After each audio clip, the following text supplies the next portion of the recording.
Hello friends, welcome to mindfully C tutorials. आज हम standard library string functions के बारे में जानेंगे। स्ट्रिंग में बहुत से ऐसे ऑपरेशन होते हैं जिसके लिए हमें स्टैंडर्ड लाइब्रेरी फंक्शंस का यूज करना पड़ता है, जैसे कि रीडिंग एंड डिस्प्लेइंग स्ट्रिंग्स, यानी कि हमने अगर स्ट्रिंग को डिस्प्ले करना हो या रीड करना हो तब।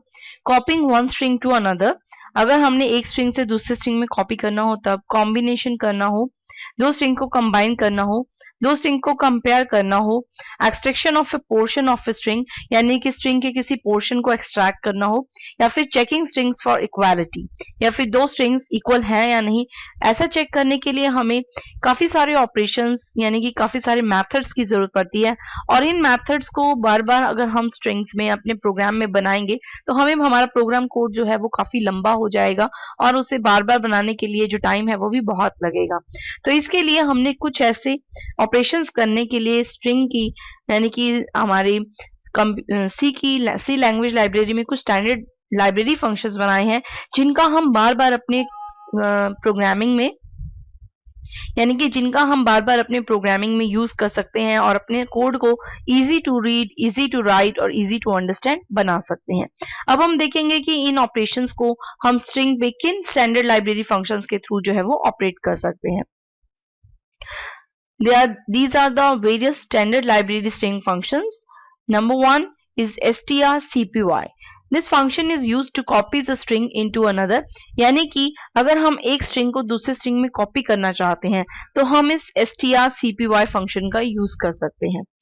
strncpy copies first n characters of one string into another.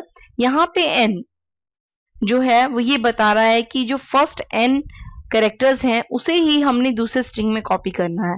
तो ये अगर हम फर्स्ट n कैरेक्टर्स को एक स्ट्रिंग के फर्स्ट n कैरेक्टर्स को दूसरे स्ट्रिंग में कॉपी करना चाहते हैं तो हम इस फंक्शन के थ्रू कर सकते हैं। strcmp, cmp stands for compare. अगर हम दो स्ट्रिंग्स को कंपेयर करना चाहते हैं तो हम इस strcmp फंक्शन का यूज कर सकते हैं।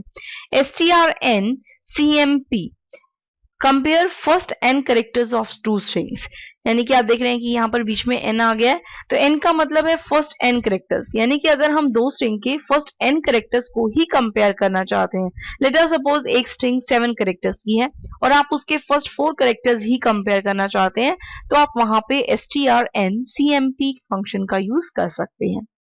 strcmpi compare two strings without regarding to case. I denotes that this function ignore case, यानी कि यहाँ पर I स्ट्रिंग कंपेयर तो आप जान ही चुके हैं कि अगर हमने दो स्ट्रिंग्स को कंपेयर करना हो तो हम वहां पे स्ट्रिंग कंपेयर फंक्शन का यूज करते हैं। ये जो I इस फंक्शन के पीछे लगा है, इस मेथड के पीछे लगा है, ये बताता है कि हम दो स्ट्रिंग्स को विदाउट रिगार्डिंग द केस जो है वो कंपेयर कर रहे हैं, यानी कि हम केस को वहां पे उसके कोई भी महत्व नहीं रखेगा। stricmp ये फंक्शन और ये फंक्शन सेम है, यानी कि compare two strings without regarding the case. This function is identical to this function. strncmp compare first n characters of two strings without regarding the case. यहाँ पे n आया है इस फंक्शन में, n का मतलब है कि हमने फर्स्ट n कैरेक्टर्स को कंपेयर करना है विदाउट रिगार्डिंग टू केस, तो हम वहां पे strncmp फंक्शन का यूज करेंगे। strdup to duplicate a string, अगर हम एक स्ट्रिंग का डुप्लीकेट क्रिएट करना चाहते हैं तो हम वहां पर इस फंक्शन का यूज कर सकते हैं। strchr finds first occurrence of a given character in a string. Let us suppose हम एक गिवन कैरेक्टर का फर्स्ट ऑकरेंस किसी स्ट्रिंग में जानना चाहते हैं। लाइक हम जानना चाहते हैं, एक हमने स्ट्रिंग ली श्वेता, अब हम जानना चाहते हैं उसमें ए का जो फर्स्ट ऑकरेंस है वो कहां पर है, तो हम वहां पर strchr फंक्शन का यूज कर सकते हैं। strchr find last occurrence of A given character in a string, जैसे कि हमने यहाँ पे फर्स्ट ऑकरेंस जाना कि श्वेता नाम की स्ट्रिंग में ए का फर्स्ट अकरेंस कहां पे है, और ऐसे ही अगर हम ए का लास्ट अकरेंस जानना चाहते हैं तो हम वहां पर strchr फंक्शन का यूज कर सकते हैं। नेक्स्ट है str finds first occurrence of A given character in another string. यानी कि first occurrence of A given string in another string. अगर हम एक पूरी स्ट्रिंग को दूसरी स्ट्रिंग के साथ कंपेयर करना चाहते हैं, यानी कि उसका फर्स्ट ऑकरेंस कहाँ पे आ रहा है, एक स्ट्रिंग दी है, एक कैरेक्टर नहीं दिया, एक स्ट्रिंग दी है, और उस स्ट्रिंग का फर्स्ट ऑकरेंस हम किसी दूसरी स्ट्रिंग में देखना चाहते हैं या किसी पैराग्राफ में देखना चाहते हैं, तो हम वहां पर जो है इस str फंक्शन का यूज कर सकते हैं।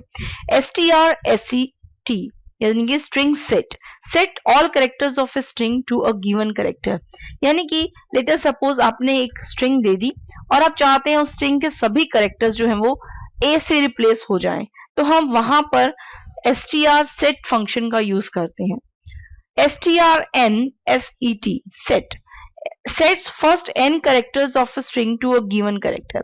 यानी कि अगर हम स्ट्रिंग के कुछ स्पेसिफिक कैरेक्टर्स को फर्स्ट 3 लेटर्स या फर्स्ट 2 कैरेक्टर्स को ही किसी गिवन कैरेक्टर से रिप्लेस करना चाहते हैं, तो हम वहां पर strnset फंक्शन का यूज कर सकते हैं। और अगर हम किसी स्ट्रिंग को रिवर्स करना चाहते हैं, यानी कि उल्टा करना चाहते हैं, तो हम वहां पर strrev स्ट्रिंग रिवर्स फंक्शन का यूज कर सकते हैं। तो ये थे काफी सारे लाइब्रेरी फंक्शन। इन मेथड्स को डायरेक्टली हम लाइब्रेरी से यूज करके जो हमारे पास स्टैंडर्ड लाइब्रेरी हेडर फाइल्स हैं सी की, हम उनमें से इन फंक्शंस को डायरेक्टली जो है वो यूज कर सकते हैं और अपने प्रोग्राम को छोटा, easy to understand, easy to read, easy to write जो है वो बना सकते हैं। Thank you for watching this video and bye for now.